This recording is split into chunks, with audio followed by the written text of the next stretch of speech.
था कोरोना, और वाकई अभी भी उसके दुष्प्रभाव मेरे शरीर पे मुझे महसूस होते हैं, लेकिन आपके बीच आकर मुझे ऊर्जा मिली और हम ही एक दूसरे की ताकत है।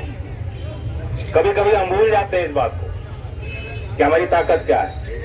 हम लोग इकट्ठे रहेंगे तो ताकतवर रहेंगे। ये वो क्षेत्र है जिसने ऐसी राजनीतिक क्रांति और भूचाल आपने ला दिया था कि गांव से निकल के आप उनकी तस्वीर यहां देख रहे हैं, आपने उनको प्रधानमंत्री के पद तक पहुंचाया। ये वो क्षेत्र है।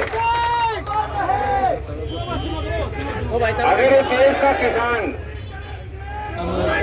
कोई बात मान ले, बहुमत तो आपकी है, बहुमत उन लोगों की नहीं जो आज आपको गंवार बता रहे, जो कह रहे हैं बहकावे में। और बागपत क्षेत्र का किसान बहकावे में नहीं आता। हम बहका सकें लोगों को, बात बनानी जानते हैं, बात समझना भी जानते हैं। किसी के बहकावे में आने वाले लोग नहीं विद्वान है। चौधरी चरण सिंह जी ने अंग्रेजी में किताब लिखी है, पुस्तकें लिखी है जो विदेशों में पढ़ाई जाती है। गहरा अध्ययन था उनका हर विषय पर। लेकिन वो जो लोग उनके समय में कहते थे ये कुल के नेता है, ये एक वर्ग के नेता है, एक जाति के नेता, अरे ये तो गंवार लोग हैं, धोती पहन के आदमी है, इस गांव से निकले लोग हैं, इनको नीति नहीं आती।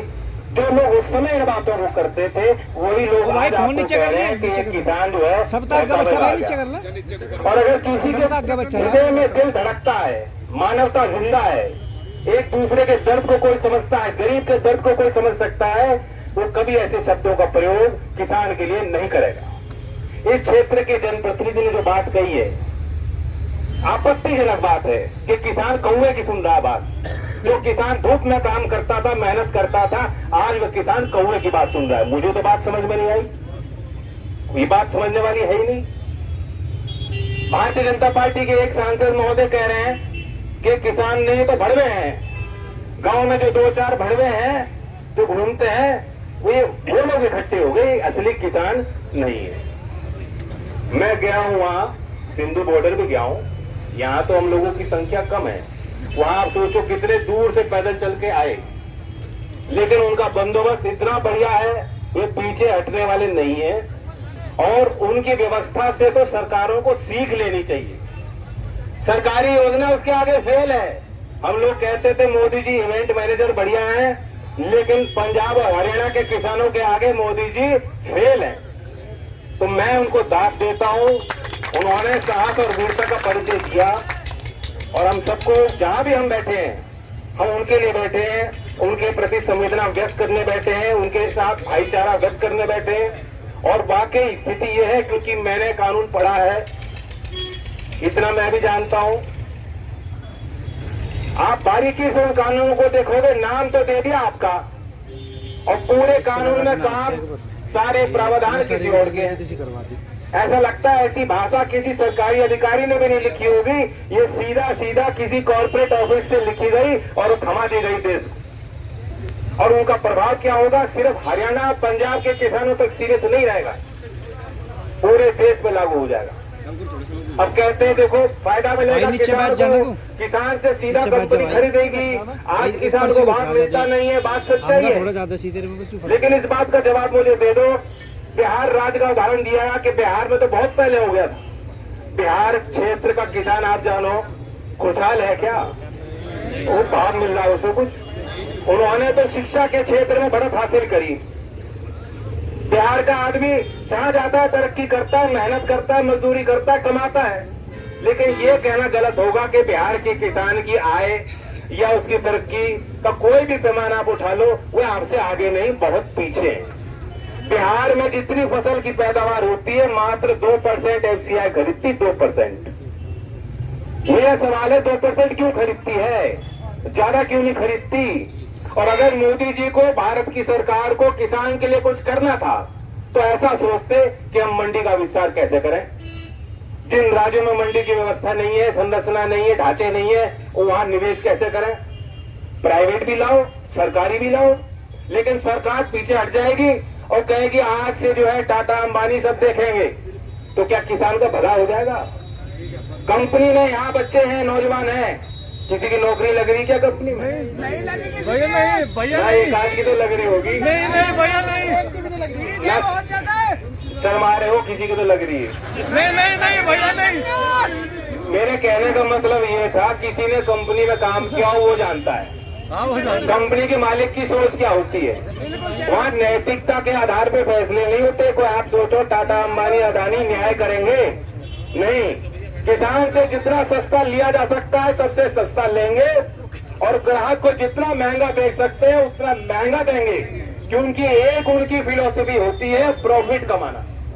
और वो प्रॉफिट कमाना वहाँ कहाँ किसान पिसेगा? हमारे देश में 80% किसान पे कितनी जमीन है? 2 हेक्टेयर से कम भूमि। और हम जिस क्षेत्र में यहाँ धरना दिए बैठे हो, यहाँ तो विकास कार्यों के लिए भी जमीन नहीं मिल पाती। छोटे छोटे चक है, जमीन नहीं ज्यादा यहाँ। आपने अगर तरक्की करी बच्चों को पढ़ाकर भेज कर कहीं, खेती से गुजारा नहीं हो पा रहा है यहाँ, सच्चाई है। और ये ठीक है कि दिल्ली के आप समीप हो, करीब हो, जब चाहते थे दिल्ली को झुका देते, ये आपका अस्तित्व था। लेकिन सच पूछो, उस तस्वीर की तरफ एक निगाह मार के अपने दिल की गहराई से मुझे जवाब दो, आज दिल्ली नजदीक है या दिल्ली आपके लिए दूर हुई? दूर होगी भैया, बहुत दूर। एंट्री नहीं हो रही तो। और दिल्ली में एंट्री नहीं आपकी नहीं हो रही। और इनकी मंशा है कि किसान घाट में कोई किसान का बालक ना जा पाए। चौधरी चरण सिंह जी के परिवार को आजाद भारत में पहली बार जब से किसान घाट आपने बनवाया था, वो भी आप लोगों ने लग के बनवाया था, ऐसे बनवाने वाला कोई था नहीं। उस घाट में चौधरी अजीत सिंह जी, चौधरी चरण सिंह जी की सुपुत्र को जाने से अगर रोका जाए तो हिमाकत किसकी है? हमारी है, हमारी है भैया। और ये इसीलिए कर रहे हैं। सरकार तो आपने कई देखी, इससे पहले भी देखी। 2009 में आपने आंदोलन किया था, सफल आंदोलन। 5 घंटे में सरकार को एहसास हो गया था। और फिर कानून में प्रस्ताव जो लाए थे वो पीछे हटके उन्होंने संशोधन में कर दिया था। वो क्यों हुआ था? ऐसा नहीं है कि आपकी भीड़ वहां ज्यादा थी, पंजाब हरियाणा की भीड़ कम है, या आज आपकी इच्छा शक्ति कम है, ऐसा नहीं है। उस समय सरकार पे दबाव था कि उन्हें एहसास था कि हमारी वोट खिसक जाएगी। वोट, राजनीतिक ताकत आधार वोट का ही है। सारा खेल, सारा मसला वोट का है। मैं जानता हूँ यहाँ आपने निर्णय लिया है, हमारे बुजुर्गों ने यहाँ आंदोलन करने का फैसला लिया, वाजिब फैसला लिया, मैं उस फैसले के साथ हूँ। और आपने फैसला लिया कि राजनीतिक चर्चा यहाँ ना हो। उसके पीछे आपकी सोच हो सकती है कि आपसी जो मतभेद है वो खुल के सामने ना आए। ये वक्त है एकता बनाने का। मैं आपकी इस सोच के साथ हूँ। मेरी तो इच्छा यहाँ आके कुछ बात कहने की भी नहीं थी, लेकिन जब मैं बैठा लोगों ने कहा बात तो कुछ कहनी पड़ेगी। पेमेंट हो, अभी तो भाव की बात कर लो, पेमेंट तो बाद में होगा। पहले भाव तो मांग लो। आप तो भाव ही ना मांग रहे। अभी तो पर्ची पे क्या 0 लिख के आ रहा होगा। तो सारी समस्याएं। लेकिन ये जो कानून आ रहा है, ये मत सोचो फसल की तो बात है ही कि फसल औने पौने भाव पे आप बेचने को मजबूर हो जाओगे। आपकी जमीन भी औने पौने भाव पे ही जाएगी। दिल्ली के समीप है, आपका एक ही अस्तित्व को बचाने वाला कुछ है, ये आपकी जमीन है। और इसका रेट नहीं बढ़ने का। क्यों? क्योंकि जो यूपी ने लैंड लीजिंग कानून बना दिया मई में, जब आप बीमारी से जूझ रहे थे, लोग डर और भय में घर बैठे हुए थे, उस समय योगी जी ने कानून पारित कर दिया, लैंड लीजिंग कानून को। उसका मतलब है कि पट्टे पे ले लो जमीन, 30 साल किराया देना है, खरीदनी क्यों है? और जो किसान तरक्की करता था, जमीन महंगी होती थी, बेच के आगे जाके खेती कर लेता था। यहाँ का किसान आपको पीलीभीत में भी जाके मिल जाएगा, हरियाणा पंजाब का किसान भी आगे बसे जब उनकी जमीन महंगी हुई।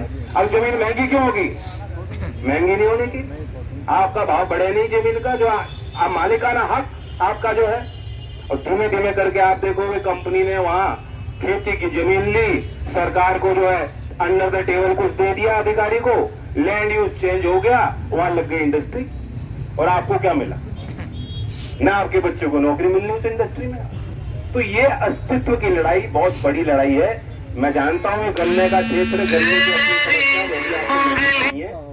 और पार्टी की तरफ से शायद प्रस्ताव ये हुआ, आज प्रेस में जाएगा 27 तारीख को। असल में कुछ लोग कह रहे थे जी हम आएंगे दिल्ली, मेरा जन्मदिन है। मैं तो जन्मदिन मनाता नहीं, मुझे कोई खास उसमें उत्साह होता नहीं। लोग आते हैं, केक कटवाते हैं, सेल्फी खींच के चले जाते हैं, किसी काम का नहीं वो। तो मैंने तो कहा इससे अच्छा उस तारीख में कुछ करना चाहो, गन्ने के मुद्दे को लेके सरकार को घेर। तो यही धरने पे मैं अनाउंस कर जयंत रहा हूं। चौधरी, जयंत भैया, जयंत भैया। 14 दिन की बात याद हो मोदी जी की, और जो मेरठ में बात कही थी भाव की, उन्होंने याद है कि नहीं? और रवाला मिल में आके योगी जी ने कही थी। अब मांग सके तो इन्हीं से तो मांग सके, और किससे मांगेंगे हम? मेरा जितना वोट मैं तो दूंगा, चौधरी साहब ने दिया, देंगे, लेकिन आज सरकार से ही हम उम्मीद कर सकते हैं। तो 27 तारीख में अगर आपको गन्ने की चोट है, टीस है, दिल में दर्द है, 27 तारीख के कार्यक्रम को भी सफल बनाए। बाकी मैं इतना कह के अपनी बात समाप्त करता हूं कि यहाँ जो सरदारत कर रहे हैं हमारे समाज के नेता हैं। मैं आपके हर फैसले के साथ खड़ा रहूंगा। मैं जानता हूं कि सरकार ने ना उठो मत, अब नहीं बैठ लो, बैठ लो। घुसलों में दो दूरी क्या? नहीं कुछ नहीं हो रहा भैया। सरकार ने सब तरह के दबाव बनाए, दबाव बनाती है। जो नेता है, जो नेतृत्व करते हैं, उन्हें सरकार सोचती है कैसे दबाव। लेकिन आपसे ईमानदार कोई नहीं, आप दबाओगे कैसे? आप इनके गिरफ्त में आने वाले नहीं हो, तो हिम्मत से काम लीजिए। मेरा एक सुझाव है जिस पर आप विचार करें, और ये मेरा अनुभव है पश्चिमी उत्तर प्रदेश में, खास तौर से घूमने का, मिलने का। हम लोग बुरा मानते हैं कि अगर हमारी महिलाएं कहीं भाग लें, बताओ सच्चाई बुरा ही मानते हो ना? सही बात है। आने नहीं देते कहीं, लेकिन सच्चाई ये है, ये मक्कारों की सरकार है। ये आपको हर तरीके से साम दाम दंड भेद विभाजित करके आपको तोड़ने की कोशिश करेगी। अगर मात्र शक्ति का आशीर्वाद आप जोड़ लोगे और महिलाओं को यहाँ जोड़ लोगे, आपके साथ कोई बदतमीजी नहीं होगी। ये मेरा सुझाव है। धन्यवाद। जय हिंद, जय भारत।